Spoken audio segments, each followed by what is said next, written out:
Welcome to Dog on the Plot. I'm Kerry, Dory is somewhere in the garden, and in this week's episode we're going to be harvesting winter veg and talking all things resolutions. Happy New Year.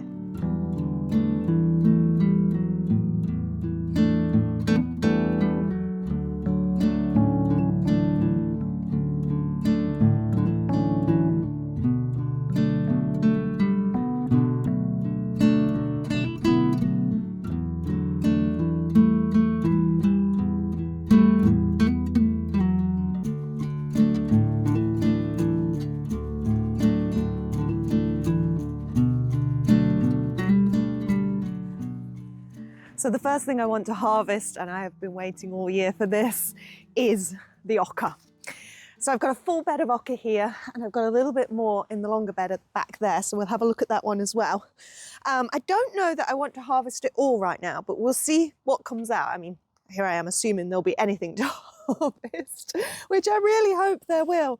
I mulched this bed, so once the foliage had died back from the oca, I cleared that, and then I put some compost on top to keep it protected from the cold weather, because although you don't want to harvest your tubers right away, it is a bit of a fine balance between them continuing their growth and getting to their full size, because the roots are still feeding the tubers, so they are still growing even though the foliage is gone. Sorry, baby.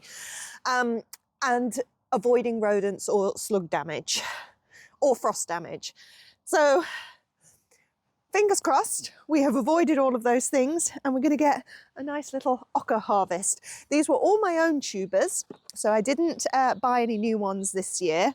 Right, I can see a stem there.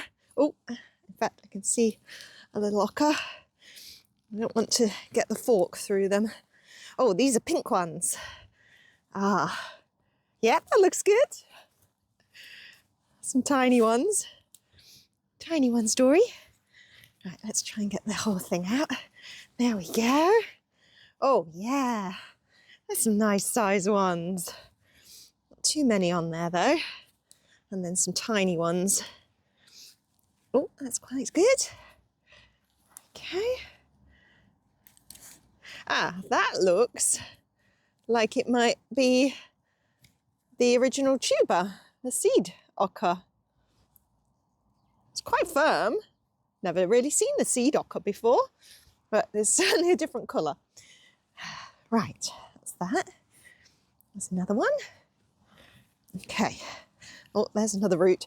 As I was sort of reading about oca this morning, knowing I was going to be harvesting today, I did realise that I probably have planted these far too close together. I think I put like 16 into this bed, and then what I read today was saying that you should have them 3 foot apart, each tuber that you plant or seedling, because you can start them off before you put them out, or you can direct sow them. I direct sowed these back in May, I guess it was. Look. Oh, here's a different colour. Oh, look at that one. That's a yellow one. Oh, that's a lovely one. Really nice. Oh yeah, there's the seed oca again. That's definitely a thing then. I just haven't noticed it before. Oh, there's some quite nice ones. Yeah, they're a bit variable in size, but yeah, that's how it's been in the past as well. So some of the really clean, nice ones I will save for replanting next year, because they're not cheap. These are not cheap tubers to buy, but once you've got them, as long as you get a fairly good harvest, you've got them for life. Oh, here we go. Let's have a look at this one. Oh, look at that. Oh, there's some nice ones. Oh, I do like the pink. They look really pretty. Hey, Dory, look. Oca. I bet you'd like oca. So it tastes like a lemony potato, is what they say, which is certainly the case when they're raw, and they've got quite a crisp texture. But I think I've read that you would compare it perhaps to something like kohlrabi. But once it's cooked, it's much more like a potato in its texture, and it still retains a bit of that lemoniness. They're best, I think, just very simply roasted in the oven. Oh, there's a lovely big one. That's more like it. Okay, so that's a good couple of inches, and it looks pristine. Right, we want more of those. I didn't want to harvest all of these and then you kind of get carried away and just keep going. But if I perhaps do this side of the bed and then can leave that row that I assume is there for a bit later in January. Right, let's have a little sort through. See what's hiding. Oh, there's a good one. They are quite easy to miss, especially the really small ones. Oh, there's another root. But they can come back. So that's what happened to me in the other bed. And I do want to check those ones with you, although I've probably harvested too much okra already. But I wanted to see the size of those compared to these ones, which were overwintered, because if they're far more impressive, then yeah, I want to try overwintering some, because one would think they've had a head start. Right, oh, there's one. Now it's kind of difficult to judge, but I would say that's maybe from 6 or 7 tubers, potentially, that I started with. Some of them have got damage. You see they've got little nibbles in, but some are a nice size. Yeah, I'll wash them off. And then what I will do is put them on the windowsill for a couple of weeks. Yeah, let's go look at the ones that overwintered. Right, these ones are underneath here. It's got a... There we go.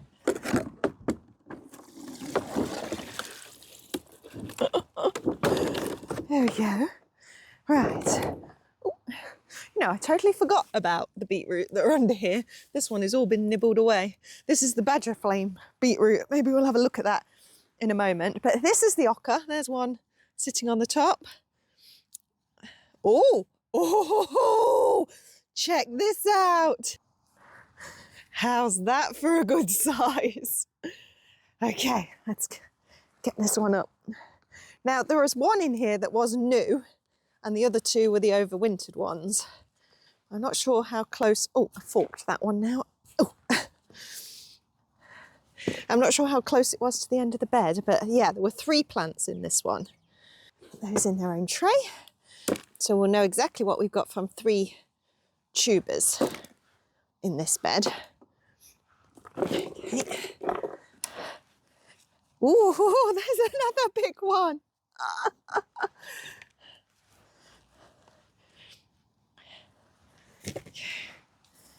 Right, so was there a plant down here? Yes.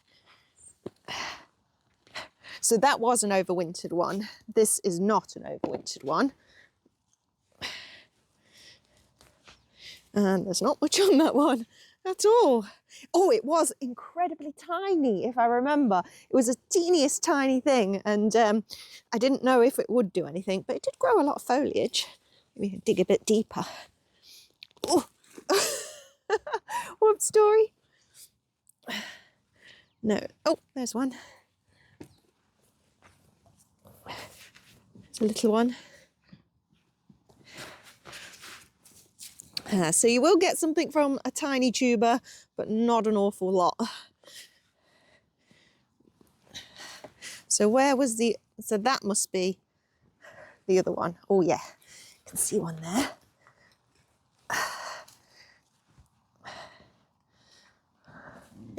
I love the rosy red. It's like they're blushed, aren't they?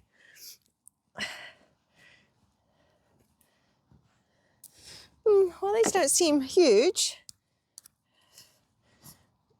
So maybe overwintering them doesn't guarantee a bigger harvest.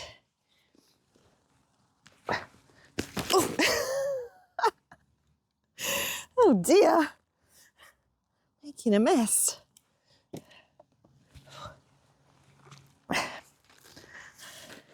Oh, these have spread quite far, these ones. I think it did say they can grow up to 30 centimetres around the central plant. Now, what's that in there then? That's not ochre, is it? No, I think that was a begonia. Well, if I'm honest, I was expecting a little bit more than that from 3 tubers. So yeah, it seems like what I would say is if something comes up as a volunteer plant, don't get rid, you will get a harvest. But also, yeah, it doesn't look like they do any better if they've been overwintered in the ground than where you plant them in spring. So we'll add this to the other box, and that is our ochre harvest. For now, there's still some more in that bed. But, oh, it's so pretty. Yeah, pretty happy with that. Right, while we're here then, we may as well look at these beetroot plants.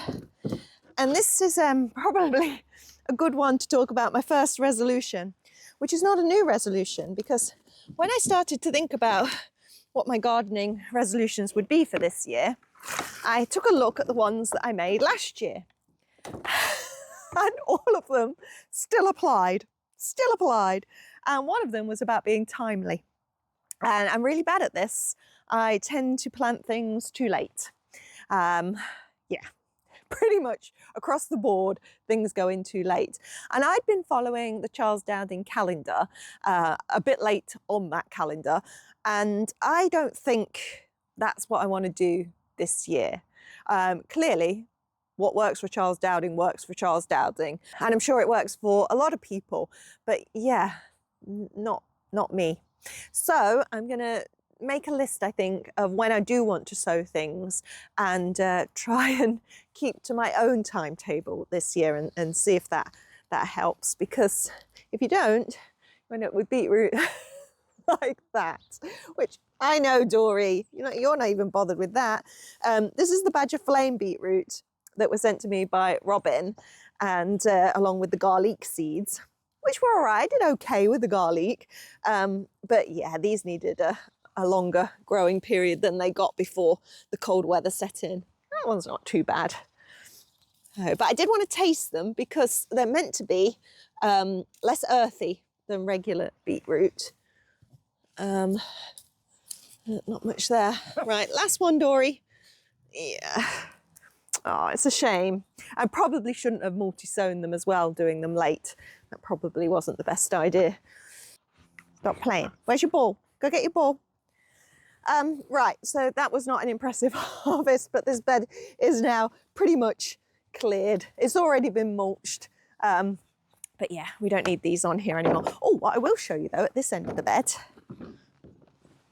these are saffron crocus, which I didn't think had survived because they didn't come up when I thought they would be coming up. They've come up now. So I thought these flowered in the autumn, but maybe I've got that wrong. But anyway, very happy to see that I still have some of those plants. Maybe we will get saffron in 2025. Hey, Dory, that would be good, wouldn't it? That would be good. So from a quite unusual tuber, the ochre, to one that's a little bit more commonplace, which is the Jerusalem artichoke. And I have a whole bed of it down here. I just want a little bit for New Year's dinner. And there are plenty of stalks. I cut all the stalks down, but you can see from where they are, where hopefully the tubers will be. I probably need a proper fork, actually. Oh, no, I could probably just, yeah, there's one. Oh, so now that's interesting. They're quite small for Jerusalem artichoke tubers. I think there will probably be some much bigger ones in here, but that might be because there are absolutely hundreds of the things in here, because I hardly harvested any last year, so they just all came back. So I really do need to harvest a bit more of these this year. Okay, there's some nice ones. And these tubers, these started off as supermarket tubers, but they've been in the ground for a couple of years now. Okay. And they've been perfectly fine. So if you do find tubers in the supermarket, feel free to plant them. They are generally grown in the UK, so these were organic ones that I found. Might save a little money on the ones that you would buy online or from the garden centre. Okay. I think that will do me for now. One of the difficult things about Jerusalem artichokes is cleaning them because they have this bumpy skin and the mud tends to get in all the cracks and stuff because they're an odd shape. But what I've found is using one of those brushes that you get with reusable straws. They're perfect. You could use a toothbrush, but that's quite a thick head, whereas those are very thin, and so it gets in all the cracks. So that's pretty good. Right, I think that's enough Jerusalem artichokes for me. So that's just that tiny little patch. That's not even nearly one plant. And yeah, this whole square here is full of them. So I'm going to be eating a lot of Jerusalem artichokes this winter.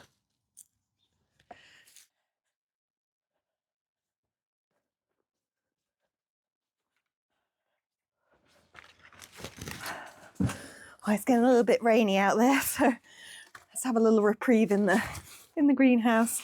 But whew, we've still got one big harvest. Well, I'm hoping it's going to be a big harvest, an important harvest to do in the home garden. We will go down to the plot a little bit later to see what there might be there.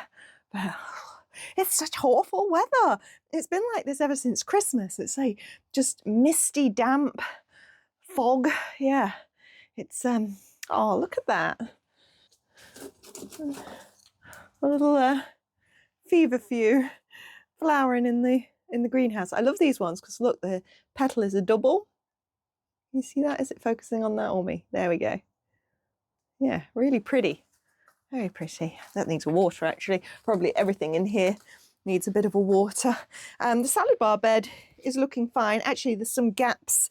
So something has been eating stuff in here, but I've got, what have I got to replace things? Oh yeah, a whole tray of stuff actually. Oh well, bolted pak choy, that's not going to do very much, but that's lamb's lettuce, that'll be okay. What's this one? Mibuna. And I bet this says Mizuna. Oh no, you choice some. Ah, okay. That's Chinese cabbage, right? I think it is.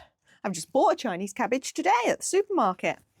I thought I'd make some kraut, and I thought if I had some of the really small ockers like that, you know, clearly I'm not going to be able to do much with that ocker. But I thought if I made a kraut, I could put the tiny ones in the kraut, and then you'd get this lemony crunch as part of the sauerkraut. So they can go in the gaps anyway, or maybe the Chinese cabbages. Yeah, I could put those in the polytunnel then, couldn't I, on the plot? But the lamb's lettuce and the mabuna can go in here. Right, that's another job to add to the list.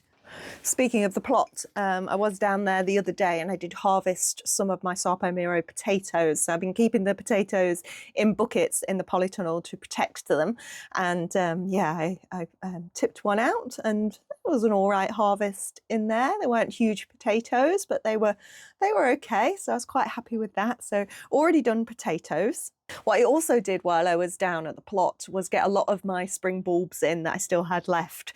I had daffodils left that I'd bought, but I also had a big box of bulbs that were out of pots from last year. So they were all mixed up. Some were alliums, some tulips, some daffodils, and yeah, just a big random mix. So what I did was I separated them out into the bigger bulbs and the smaller bulbs. And then I decided what I'd like is a display right at the front of the plot, along the strip of the front of the plot. So I pulled back the plastic, I dug a trench, quite a deep trench, and then I went along and put in all the big bulbs. So a big line of big bulbs, and I tried to alternate tulip and daffodil.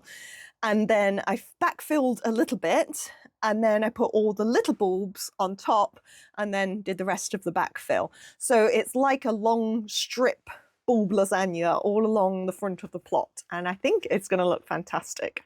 And I've just realised that that covers another one of my 2024 resolutions that I am rolling over to 2025 because did not achieve, which was more flowers on the plot. I guess I got a lot of nasturtiums going on the plot last year.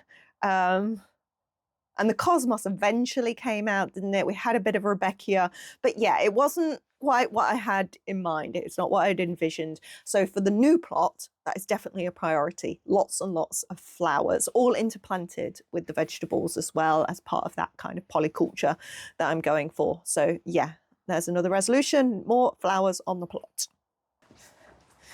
Right, I'm braving the rain because otherwise we're going to be losing light soon.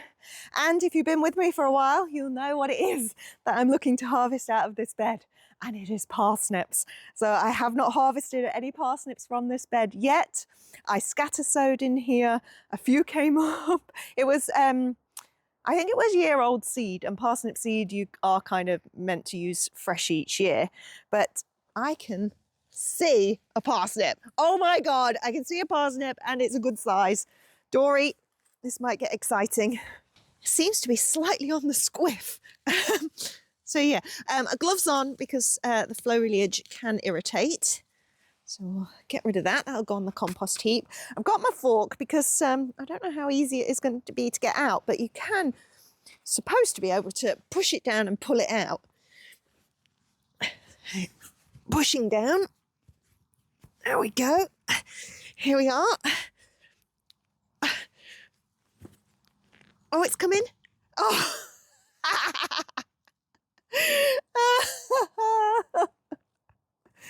Oh. That looks so promising from there. But oh well, because actually, even though it has 1, 2, 3, 4 legs, 3 of those legs are a pretty good size actually. So it's like a 3-in-1. That's what I'm going to go with. Right, let's see if we've got any more. Okay. Right, there's one. Okay, so push down. Oh, pull the top off. Oh, now this is again quite promising looking. Oh dear, but push down. I seem to just be pushing it further down. Come on, be a good parsnip. Oh. All right, I'm going in with the fork. I don't want to fork it. Let's go deep. Okay, see if that's loosened it a bit. Yeah, there we go. Oh, yes! Now that is a perfect parsnip. Oh, I'm happy with that. And I didn't fork it. Right. Oh, they smell amazing. You can really get that parsnippy smell. If you're wondering what this is, I mean, you can probably tell, it's a row of onions. They are the pink panther onions, and they probably need to come out as well. At least they put on a little bit of growth. Oh my goodness, look at this parsnip. Oh, I bet it's going to be another forky one. Right, come on then. Oh yeah, I think this is definitely a forky one. Gosh, that one's like an octopus. I did direct sow these, but and I thought that the soil was pretty friable, so they would be all right, but perhaps not. All right, any more? We'll try for one more. Oh, there we go. All right, this one looks more promising. Okay, right, push down. Pull. Yeah. Oh, lovely. Oh, what a lovely parsnip. There we go.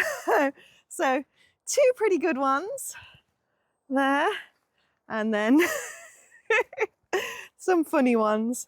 There are more in the bed, but that's all I'm going to harvest for now, because it's just me and Liam for dinner. We're having sort of a New Year take 2 Christmas, because we didn't spend Christmas Day together this year.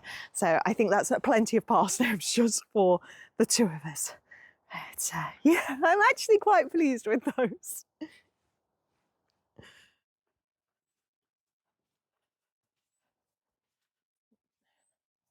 Right, while I'm cold in the garden, I'm going to take this opportunity to sow some onion seeds. Wasn't sure if I was going to do it or not this early, and you don't need to sow onion seed this early at all. I would like some absolutely massive onions. I haven't had much success with onions, so I thought let's give myself the best chance. Again, do things in a timely fashion.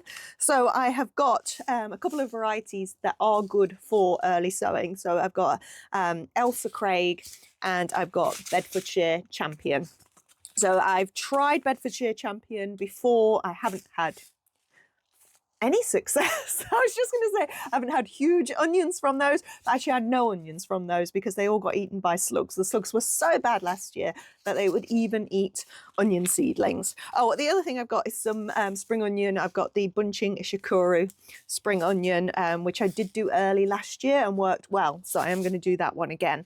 One of the things that I didn't mention in last week's episode about my kind of top tips and hacks and things was one of my game changers for last year was buying some lids. So I've got little lids. I also got these big lids, little lids and big lids, because I lost so much to slugs and snails in the greenhouse, even before things got out onto the plot or the garden. I invested in lids so that I could keep my seedlings protected as well from mice, which was my other problem in the greenhouse last year. So I've got a lid, I've got a tray that fits this lid. So I'm going to put my onion seed in there, I'm going to put the tray on, the lid on top, and then it's going to go on the windowsill, sunny windowsill in the house to germinate. And once the seedlings are up and looking strong, they can come out into the greenhouse to grow on. Now I'm going to take this little opportunity to talk compost, because one of the things on my list for last year was find some good compost, because I had a terrible year the year before where I was using seed compost for my seedlings. Because I am not timely, they were staying far too long in that seed compost, they weren't getting enough nutrients, and yeah, it was not giving the best start to my plants. So I started last year with a trial, and I trialed this compost, which is plant grow, peat-free multi-purpose compost, and I compared it to Silver Grow, which a lot of growers swear by and say is a really good quality compost. The Silver Grow, it was a little bit more expensive for a little bit less, so I was hoping that the more budget version of a good compost would be the one that would win out, and actually it did. In the early trials, which were on these same onion seeds, the Bedfordshire Champion and the Ishiguro spring onions, that's what I did the trial with, and the Plant Grow came out on top. Now, in the end, when by the time they're fully grown and gone into the beds, there was not much between them. Okay, both were performing at pretty much the same level. But certainly for the initial start with germination and growing on the little seedlings, the Plant Grow was a really good choice, and I've stuck with that for the rest of 2024, and I'll be continuing with it in 2025.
Now, another New Year's resolution that I'm carrying over to next year is label effectively. So I did label quite a bit last year. I used the lollipop sticks. I really like that, and a Posco pens. And that seemed to work really well while everything was small. Things got less well as they went into the ground. And I had that disaster, didn't I, when the flimsy fell over in the wind and all the seedlings fell out and got all mixed up. So I lost track of what my brassicas were and things. But I'm definitely improving, so I can continue to improve in 2025. She says this, looking now at this tray and thinking, what order did I put them in? I did the spring onion first, didn't I? So that's Ishiguro. And then I did Bedfordshire Champion. And then Else Craig.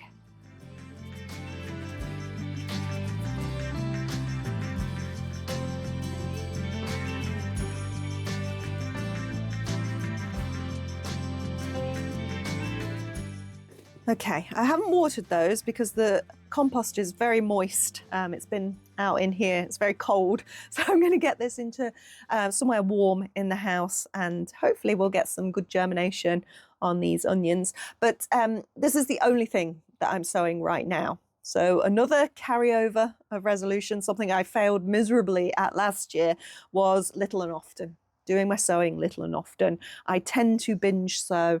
So say everything that you need to sow in April, I would end up sowing on one day in April, which isn't so bad because I quite like having a big sowing session. But what it means is then you have to prick everything out on one day, and you have to get everything planted out on the same one day.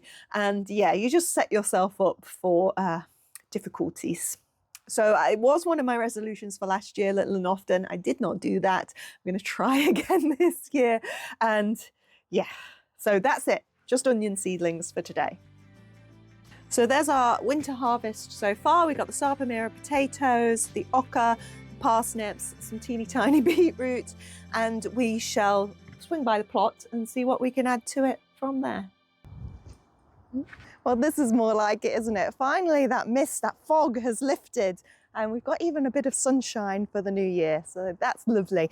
Now I'm on the plot and I'm here to harvest, well, primarily this, another thing, but primarily this, which I thought was a Romanesco cauliflower. But I'm a bit unsure now. I thought it was starting to burst, but now that I'm looking at it, I'm wondering if it's actually the 9-star broccoli, and I need to leave it a bit longer so that it makes the broccoli stems. I'm not sure. It kind of looks Romanesco-y, but I planted both. My labelling, as we've already discussed, was not up to scratch. Actually, I think these were part of the big disaster when the flimsy fell over. So yeah, if you can tell me, I'm not going to harvest it now, just in case, but if you know whether this is a Romanesco or could possibly be a 9-star broccoli, let me know.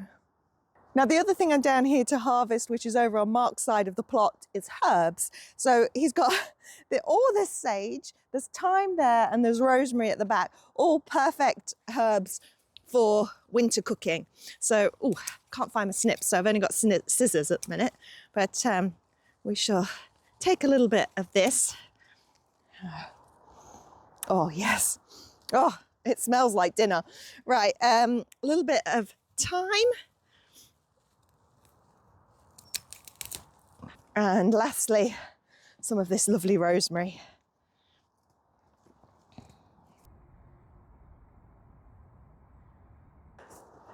That's probably more herbs than anybody really needs for one single dinner, but oh, they smell so good. I'm not very good. I grow sage fine, but I'm not very good at rosemary. All the rosemary plants I get tend to die, so it's nice that we've got so much on the allotment plot. Right, I think that's all I wanted to harvest on here, but I am doing some things in the polytunnel. So I've just been in here watering the beds because they've gone hydrophobic. The parts that I planted up here and watered well and put some new compost on, it's doing fine. All those crops are looking lovely. And the chard that I transplanted from the old plot is looking fine. I've just been round and tidied round the bases. But I brought down some of those greens that I had in the greenhouse. So the Yo Choice Sum, which I was wrong, it's not a Chinese cabbage, but it is a Chinese green. The Mabuna, yep, and the lamb's lettuce. And I thought I would put some of this into the polytunnel. I'm quite eager to get using this as much as possible.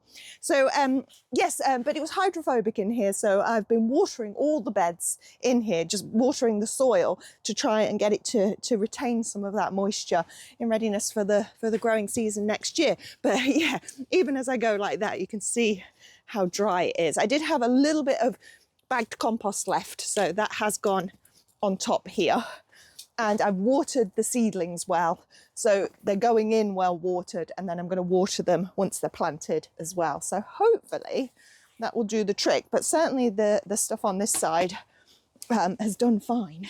Oh, don't quite stretch that far. There we go.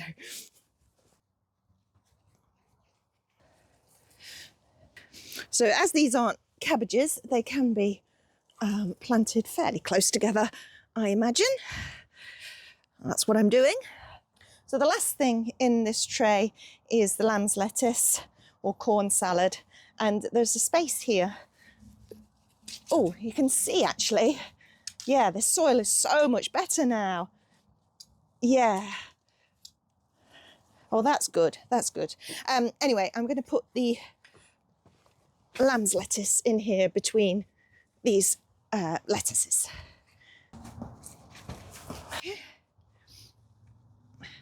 Oh, you cute things.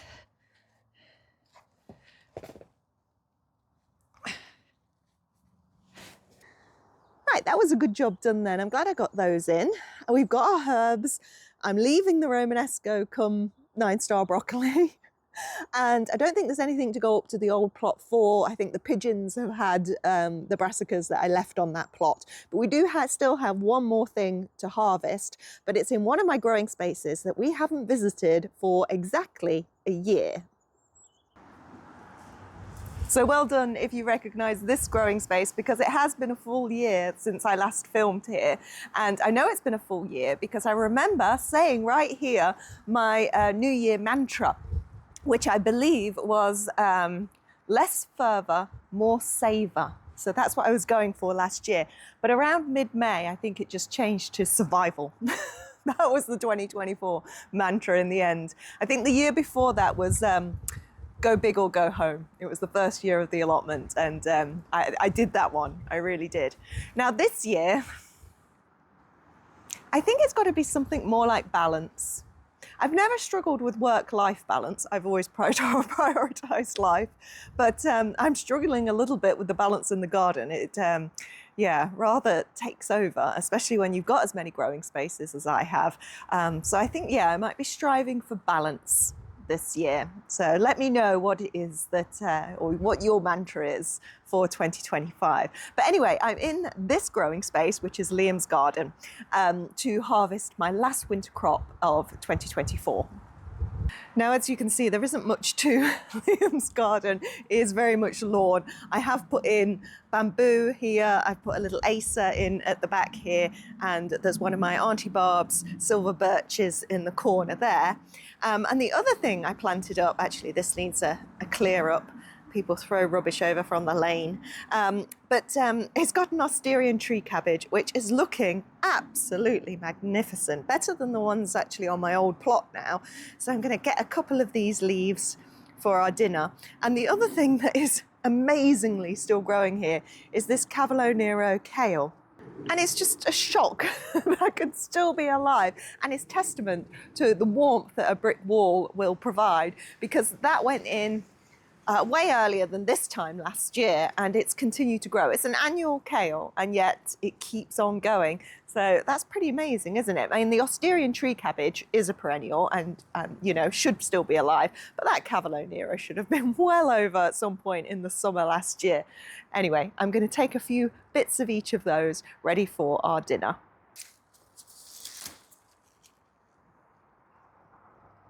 And the last thing I've got to do before this storm hits, we're having a big storm apparently, or 3 storms colliding for the new year. But I was at the garden centre this morning, and there was some sweet williams on sale, and they look quite good, and I thought I'll add those to the little patch in Liam's garden where he lets me put some stuff in, because they provided so much colour for me last year and came back. I love plants that come back. So I'm going to put those sweet williams in, but I'm going to say goodbye to you. I'm going to say Happy New Year from me, Dory, and the whole Dog on the Plot gang, and let's hope for a great 2025. Less slugs, that would be nice.